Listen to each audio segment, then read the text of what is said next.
नमस्कार, मी प्रसाद ओक वडापावच्या संपूर्ण टीमसोबत इथे उपस्थित आहे मार्वे बीचवरती. आज आंतरराष्ट्रीय किनारपट्टी स्वच्छता दिन आहे. कळलं नसेल ना, वर्ल्ड कोस्टल डे. तर त्यानिमित्ताने आम्ही सगळी टीम इथे आलो आहे आणि इथे आम्हाला लायन्स क्लबनी प्रचंड मदत केली आहे. दालमिया कॉलेजच्या स्टुडंटनी, DLLच्या स्टुडंट्सनी आम्हाला खूप मदत केली आहे. त्यांचा फार मोठा सक्रिय सहभाग होता या सगळ्या बीचच्या स्वच्छता करण्यामध्ये आणि त्याच्यात आम्हाला खारीचा वाटा उचलण्याची संधी त्यांच्यामुळे मिळाली. त्याबद्दल लायन्स क्लबचे आम्ही मनःपूर्वक आभारी आहोत.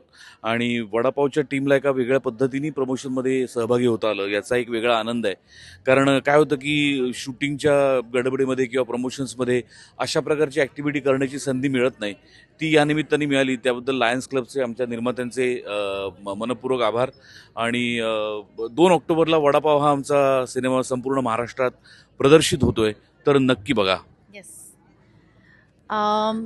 या निमित्ताने आम्हाला निसर्गासाठी काहीतरी करण्याची संधी मिळाली याचा मला आनंद आहे. आणि यूथ आहे इथे, त्यामुळे जे रिप्रेझेंट करतात आत्ताच्या जनरेशनला आणि त्याच जनरेशन्सची आमची फिल्म आहे वडापाव, जी 2 ऑक्टोबरला येणार आहे.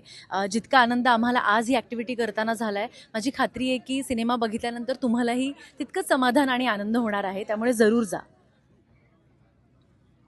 या प्रमोशनच्या निमित्ताने आम्हाला समुद्र किनारा साफ करता आला, थोडंसं व्हॉलंटिअर करता आलं आणि मदत करता आली. हे खूप छान वाटतंय. आणि सगळ्यांनी सिनेमा बघायला जा नक्की. 2 तारखेला रिलीज होतोय. त्याच निमित्ताने तेवढीच मजा. थँक्यू. बदल नेहमी आपल्यापासूनच सुरू होतो आणि मी खूप खूप ग्रेटफुल आहे की मला या क्लिनिंग ड्राईव्हमध्ये पार्टिसिपेट करता आलं. आणि इथे खूप जास्त जेनझीज आहेत, त्यामुळे ते बघून पण खूप भारी वाटतं आहे की आमची जनरेशन खरोखर काहीतरी करण्याचा प्रयत्न करते आहे. 2 ऑक्टोबरला आमचा सिनेमा येतो आहे वडापाव. तो सगळ्यांनी कुटुंबासहित थिएटरमध्ये जाऊन नक्की नक्की पहा.